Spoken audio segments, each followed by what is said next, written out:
Hello. For the next few minutes, I'd like to talk to you about sustainability, climate change, the impact of COVID, and what does good business really mean? I mean, we're living at a time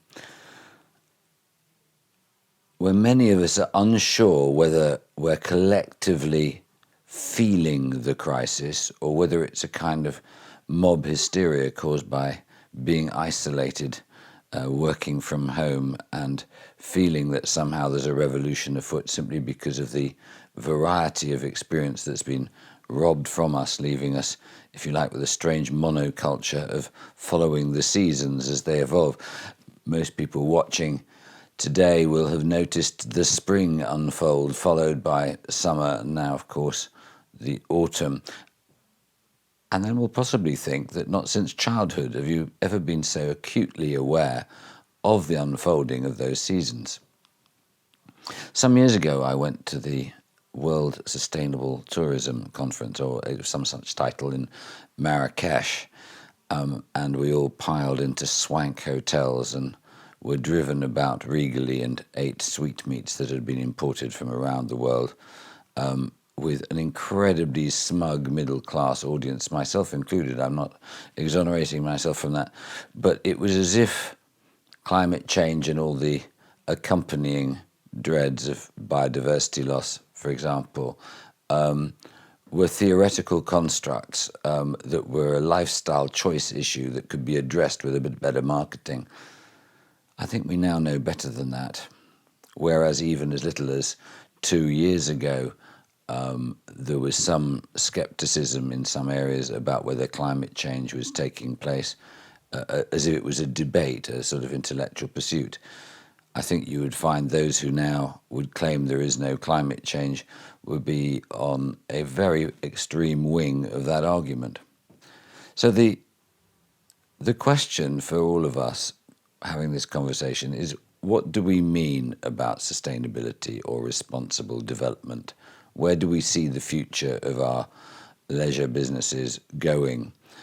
And to what degree are we being dishonest with ourselves, knowing that we need a root and a branch approach to change for all of this, rather than just making sure that we tell tourists not to wash their towels so frequently, and that our food will be much better locally sourced.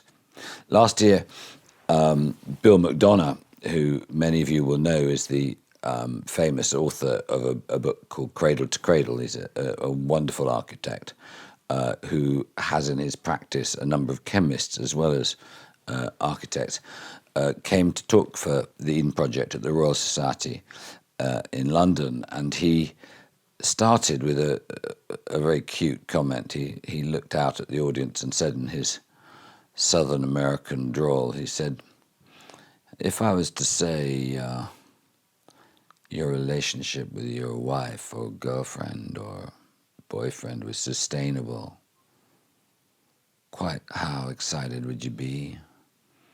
And everybody, of course, laughed.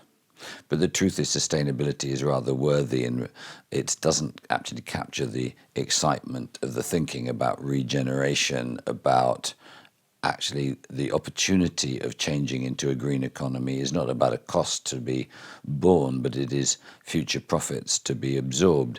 It is about understanding that the revolutions that are going on globally about whether we're going to have a clean meat revolution, the so-called vegetarian vegetable meat, is going to alter the way we are. I mean, there is a revolution coming. You do know this.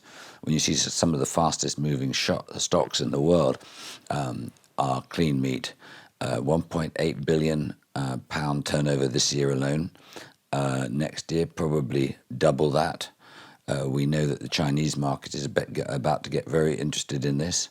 And suddenly you can imagine global agriculture going through transformations that would just 18 months, 2 years ago seemed unthinkable.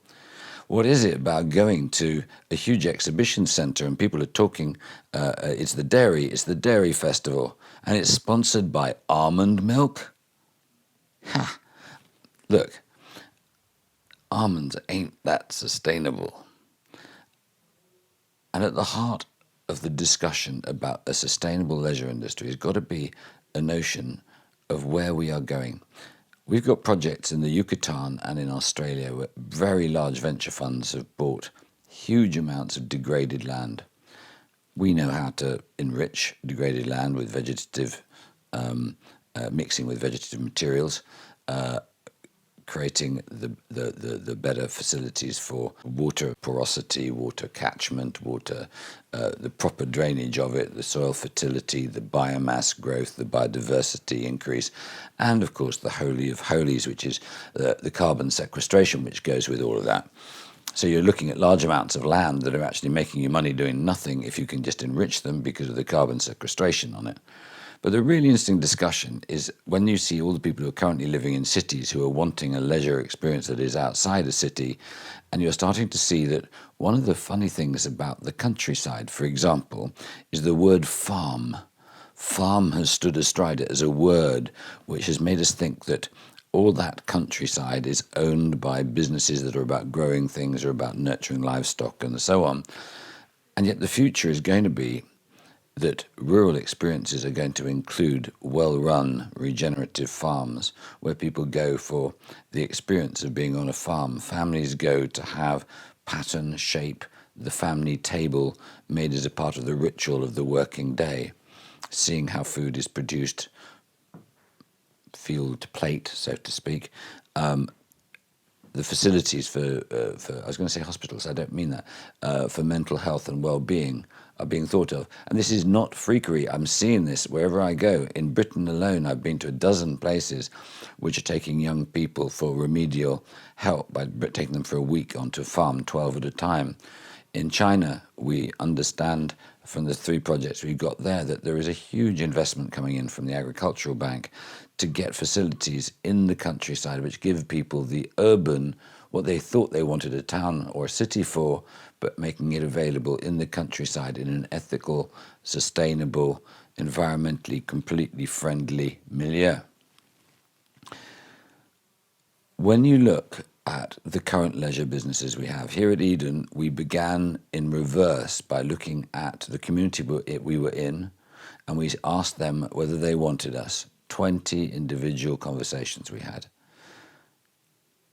Interestingly, they were suspicious of us to start with, but that suspicion soon gave way to an affection when they realized that our plan started to take account of their requirements or their hopes for us, the way we built the road to us, which helped the local village, the way we designed that road to make sure that wildlife wasn't going to become part of a process towards roadkill. We actually even persuaded Natural England, the wildlife charity, to become colleagues in designing that road. We basically decided that all of the people who were going to supply us, we were going to talk to them 2 years before we were open so that they could be ready for our supply. We then offered them long-term contracts to supply us. Why? Because if you want to use capitalism as a weapon for good, let people use your order book as an ability to go to the bank to get a loan to make them grow to be able to cater for what you will require. Or else you're going to find you're going to take all of their output, all of it, in one go. And that doesn't make them resilient either. So we have something like 1,200 local suppliers. We have a scheme which is called waste neutral, which means if our suppliers after 18 months have managed to make themselves go waste neutral and have made their suppliers go waste neutral, we then give them another 18-month contract automatically. This actually is using capitalism as a really weighted carrot, if you like, to get the very best environmental behavior. We're now taking Eden, the experience, to the next logical step, which is to see, can we make ourselves a complete recycling unit? Can we make our waste in all its forms cycle internally?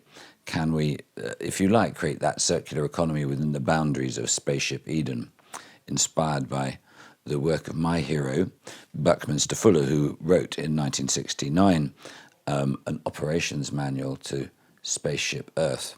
If you haven't read it, you should read it, because actually it tells you an awful lot about what sustainability is.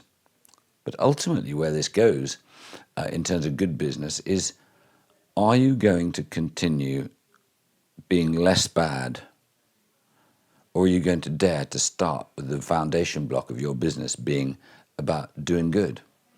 Eden has just made the decision that it's going to try and do good. We're going to mess up. We're going to mess up terribly along the way. There's no way of getting this perfectly right, is there? But we have felt, or rather we've come to the view in talking to young people and all the rest of it, that those of us who run these big businesses, and many of you listening to me speak now will run far bigger businesses than I do. But you know what? The truth is, in the quiet hours when you're thinking about what you do, when you're quite self-satisfied by what you've achieved, be aware what you're doing, what I'm doing, is discounting the future. We're pretending the needs of the future are not being impacted by our actions now. But they are, you know. The crap going down our rivers and into the ocean and killing stuff in the ocean. The stuff that's going onto the soil to poison things, to make other things grow faster, but making them ever more dependent on the intermediaries that are being poured on the land. The noxious fumes we're putting into the sky that is, we know, not going to be absorbed successfully unless we do something radical. Leisure should be that. Leisure should be the opportunity to be in nature or feeling your body acting as nature would intend, in surroundings that remind you of how good it is to live on this fragile little planet of ours. And you see, the thing is that our influence could be so much bigger than any other business, because people, when they go on holiday and they stay with us and they eat with us and they pause to have a bit of relaxation, they're in a bit of a different mind zone. So if they go to a place they admire and they say that that place that they so admire and that they're having a good time in with their families and loved ones stands for certain values, those values will rub off, you know. So we have a duty, all of us have a duty, to be self-interested by being long-term interested. And being long-term interested means we've got to have a long-term view of how the communities around us would like us to survive a long time into the future, and for us to have working practices that will guarantee that we do so. I'm sorry if this sounds a bit like a polemic of some kind. I was trying not to rant. Maybe it's the effect of 5 months of reading a lot of stuff about biodiversity loss and someone making the quip, you know, the next great extinction, but the dinosaurs didn't have a choice. Makes you think, doesn't it? I'll leave you with a thought. One of the things that gets my colleagues pensive is when I say, imagine you walk into a giant room like the Sistine Chapel or a big railway station, and imagine that it's been plastered, and painted on that ceiling is a fresco of all the descendants of everybody who's currently standing in that station or cathedral or whatever. So you've got all these thousands of faces looking down from, say, 50 years from now. What would those faces, what would those people have said to us were they able to speak from that distance of time? And what would we have done? Rather, what would we have done differently, knowing what they know 50 years from now? It's time for us to stop just being consumers. It's time for us to become global citizens and influencers and learn how to sleep really well at night because we've done the right thing. You know I'm right. Anyway, good luck to all of us. I believe our industry's got a very, very bright future, and I believe that philosophically we're very important agents of change. So let's go to it and do it with class and style. Thank you for listening to me.